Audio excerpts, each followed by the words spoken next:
Hey fam, it's me Aaron for Comic Show, and it is our Rebirth Day. It is DC's Rebirth Day, and DC Universe Rebirth is out, 80 pages for $2.99 by Geoff Johns and every great artist they have. And you know, before we get into all the nuts and bolts of it, I'm not going to spoil anything really on this video. I'll talk about the premise. It's the first page or two that you'll see on any website anywhere that doesn't say spoiler.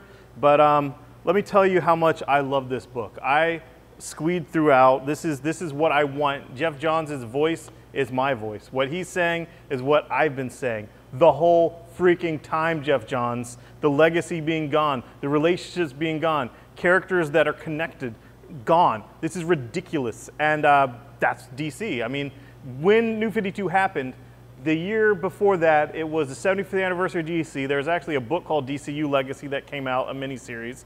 And it seemed like Legacy was the central theme of the whole universe. And a lot of the payoffs of storylines were like, oh, is this Legacy character you don't know about? Or this bit character is back, and only people like me were like, yay, Crimson Avenger. But they overcorrected. They overcorrected, seriously. They're like, you know, you're driving and you're going this way because, you know, your tires are getting bad and you didn't replace them yet. And you pull it to the other way and you go in the ditch. And New 52, basically, they got rid of things that people like me loved about the DC Universe. The relationships, the legacy, the past, the optimism, the hope, the inspiration.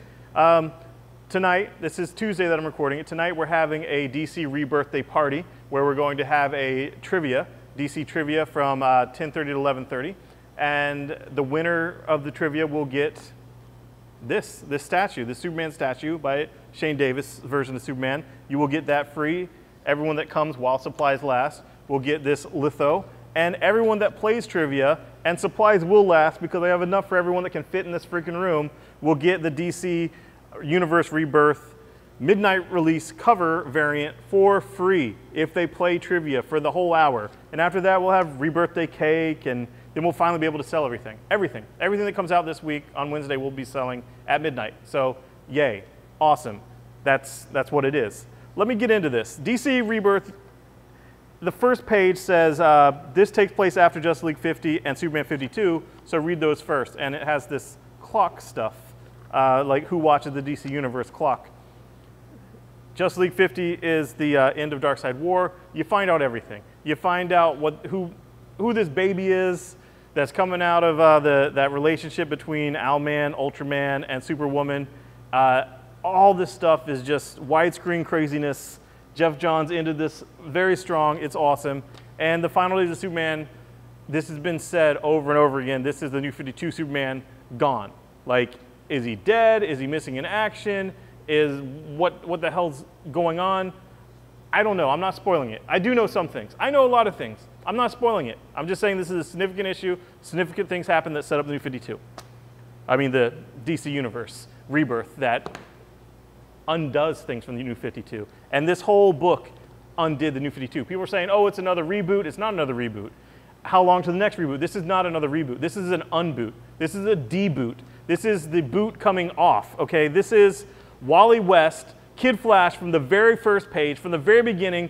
He's in the Speed Force, and he's bouncing around trying to find someone that can tether him to bring him back. There's something terribly wrong with this universe. There's years missing. There's relationships missing, characters missing. And who he bounces around, who the camera goes on, is phenomenal. We already know about Ted Core Blue Beetle, my favorite Blue Beetle, being back in the Blue Beetle book coming. Well, Ted Core's in here, and some other characters are in here, where all the things that were teased in this image have to do with this book. Like, we're talking about the Crisis, pre-Crisis stuff. We're talking about the JSA. We're talking about Legion of Superhero. We're talking about everything you love if you love the DC Universe is in here, except for Booster Gold. I'm hoping we get Booster Gold at some point. But everything that I'm missing is acknowledged. And it seems like there's been this taint on the DC Universe for a while, this taint that things were not optimistic. Things were grimdark. They were just, everything was just kind of darker. And did that have to do with the influence of Alan Moore, of Alan Moore's DCU work, of his Watchmen, of his thing that became Blackest Night, where he had this prophecy in the Green Lantern books, then this darker taint because I guess the execs at DC see, oh, well, Killing Joke is one of our top-selling books every year. Watchmen is one of our top-selling books every year. Let's make the DC Universe grim dark like that, and then everything will sell the greatest, because that's what it is. It's all, 52 flavors of dark chocolate. And no, not anymore. And to exercise this taint of Alan Moore, there is actually a meta part of the story where there's a character in the story that relates to Alan Moore, and Alan Moore's taint of negativity and just a cynical view on superheroes needs to be attacked and gotten rid of. And don't get me wrong, I love Alan Moore's writing. It's great. I love Watchmen. He took these charlatan characters that I loved and reimagined them. That's wonderful. Great for reimagining it. It's a beautiful thing. I don't know if those original creator characters cared that he did that, but I liked it. And Killing Joke was its thing that was cool. And but the DC Universe doesn't have to be that. I'm telling you, if you've ever liked a DC book, if you've ever liked a DC comic book ever, pick up these 80 pages for $2.99 by Jeff Johns and great artists. Seriously, pick it up. Seriously. And I'm excited. I'm excited. I'm truly excited for DC Universe, the universe that I love, the one that I've had the most affinity to growing up, the Justice League Unlimited cartoon that I have every action figure ever made for and pay insane amounts of money, obscene amounts of money to get custom action figures done of figures they didn't make. I love it.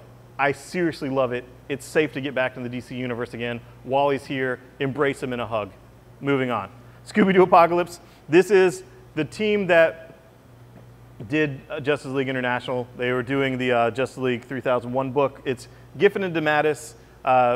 Howard Porter's on, who did a lot of Justice League stuff with them, and then with Grant Morrison in his JLA run. But this Scooby Apocalypse is a modern reimagining of Scooby-Doo where the apocalypse happens. The apocalypse happens, there's actual demons. There's not just like some dude in a mask and you pull the mask off and say, ruh-roh, it's serious demons. How's this gonna play out? And it lives on the strength of the creative team. The creative team pulls it off. Like, you can say, I don't wanna read a Scooby-Doo like that, more power to you. But tell you what, you weren't reading any Scooby-Doo anyway, so whatever, continue to not read Scooby-Doo. If it interests you, you will like it. It pays off. The creative team is strong, and I like it. Scooby Apocalypse, it's a train wreck. It's a train wreck, sure. It's a freaking train wreck. You have like the dad bod Shaggy. You have like the YouTube channel Fred and Daphne whatnots. The emoticon Scooby, it's like a train wreck. But when there's a car accident or a train wreck or something like that, you have to look. You have to look.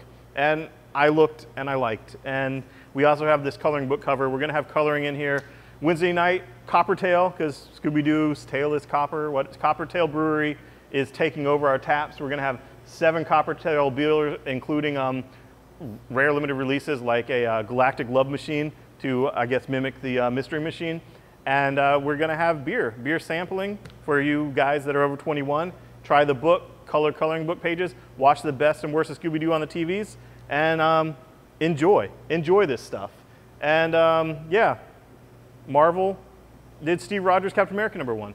It's here. So if you're reading the Sam Captain America, you know that Steve Rogers is back young and back with his super strong super soldier such. He has a different shield now, more like his original shield, and he's kicking ass again. So if you want to see Steve Rogers kick ass, you want to see them take on Hydra, awesome. It's the same writer, Nick Spencer, that's writing the Sam Wilson Captain America. There's 2 Captain Americas, deal with it. There's multiple Flashes now too.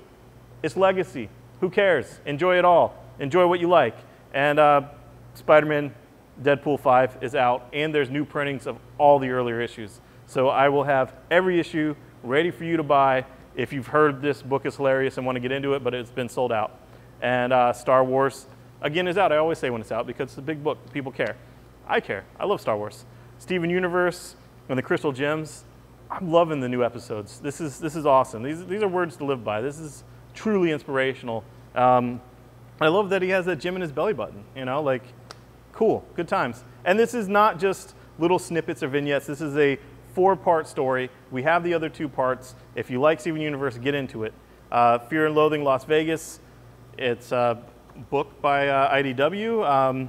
Yes, there was an amazing movie about it, but art's great. You already know that you like the story. If you're a Hunter S. Thompson hardcore fan, come get it. I have plenty. Monstrous is out with issue 6. And the collection, when that comes out, the $10 collection, we will have another exclusive A Comic Shop cover. So we did so well with that with the I Hate Fairyland, we're doing it again. Because we're going to do that with all the Image books that I like. So there, I don't care. I like seeing my logo on stuff. It's cool.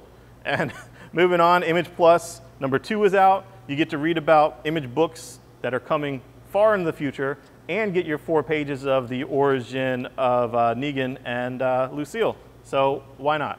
Good times. So seriously, DC Universe Rebirth, I loved it. You should try it. You should do trivia if you're here tonight with me, and you will get the variant for free.